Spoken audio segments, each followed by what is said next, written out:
I've kept seeing these headlines. Then a few more, then 20 more, all saying the exact same thing. Water's running out. But that idea goes a bit deeper than you'd expect, because you need to understand that nothing you drink is new. The water in your glass has been cycling through Earth for billions of years. I know, H2O is H2O, but just think about it for a second.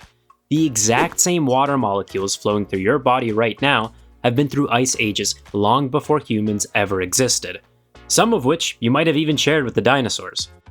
That's the Earth water cycle doing its thing. Evaporation, condensation, precipitation. It sounds simple, almost boring on paper, but it's the reason every drop of water on Earth has been reused over and over again for billions of years in our closed system. For most of Earth's history, that system has been self-sustaining. But now, we're adding something new to the equation. AI data centers. Okay, why should you care? Because that same water that kept civilizations running, and is currently keeping you alive, is being slowly drained for these data centers in mass quantities. I mean, look, just a medium-sized data center can use up to 110 million gallons of water a year, and there are thousands of these things popping up around the globe. But wait, this is happening faster than we might think, so what's actually driving this water use, and why do data centers need it at all? Well, for that, we need to look at what a data center is. Think of it as a massive warehouse filled with thousands of powerful computers, all running calculations non-stop. When you then send a prompt to an AI, it's just rapidly processing enormous amounts of math across those machines to generate an output.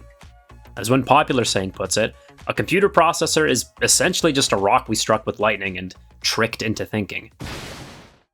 But all of that computation or thinking comes at a cost.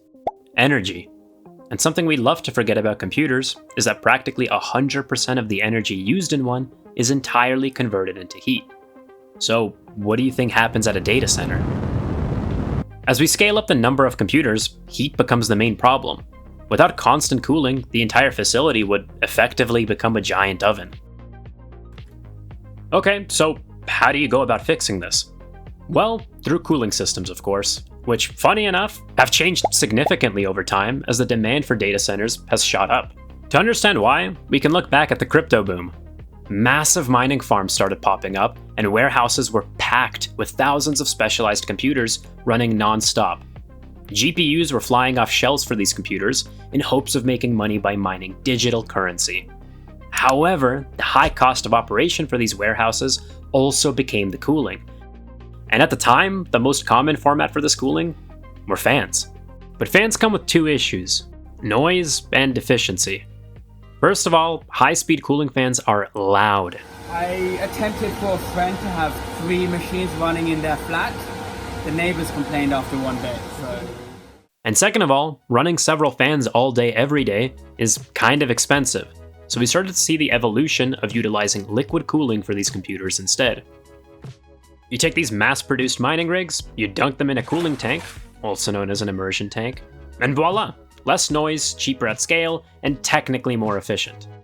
Data centers, however, are a little bit different. First of all, there's a reason so many data centers are popping up suddenly. The demand for AI is exploding, and I'm sure if you're watching, you're familiar with it as well.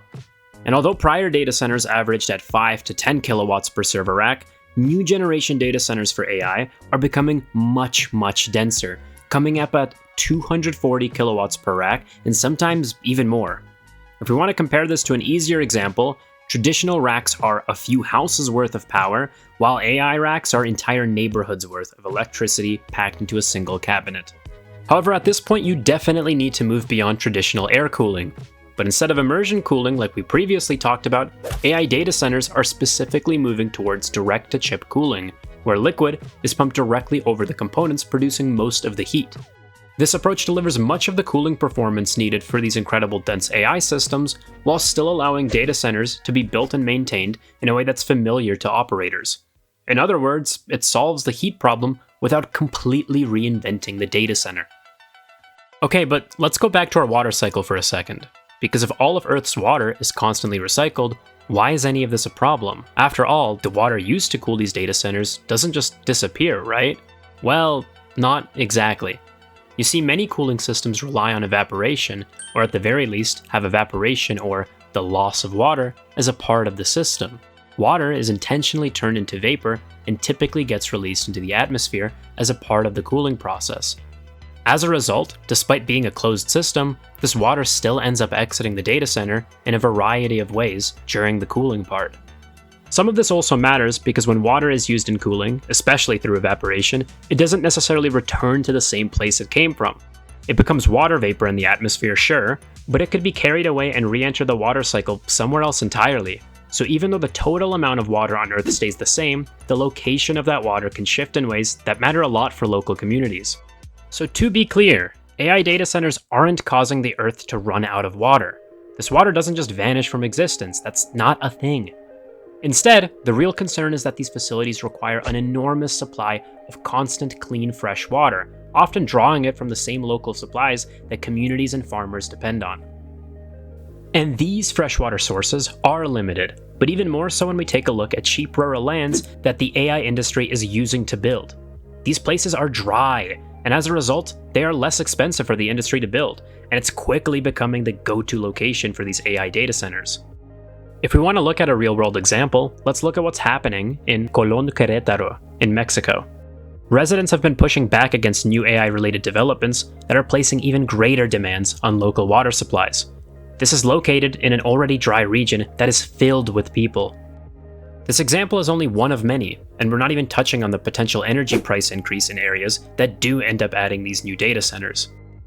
And that's the point that matters for ordinary people, because when water becomes scarce, it's not data centers that have to water fewer crops or have to worry about the rising utility bill in an already horrendous economy, it's the people living around it that do. And the scale of that demand is growing fast.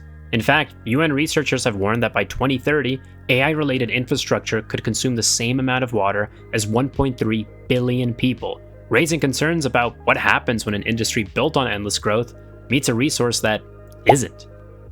At the end of the day, this isn't really a story about AI. It's a story about the limitations of Earth. A planet with the same amount of water it has always had is suddenly being asked to support something that never stops growing. That water you might have shared with a dinosaur, someone right now is competing with a server rack for it. I'm not saying AI is the enemy, but it does have a price assigned to it, and it's important for us to be aware of this going forward. This has been Carrot Makes. Please leave a like and follow if you get the chance. See ya.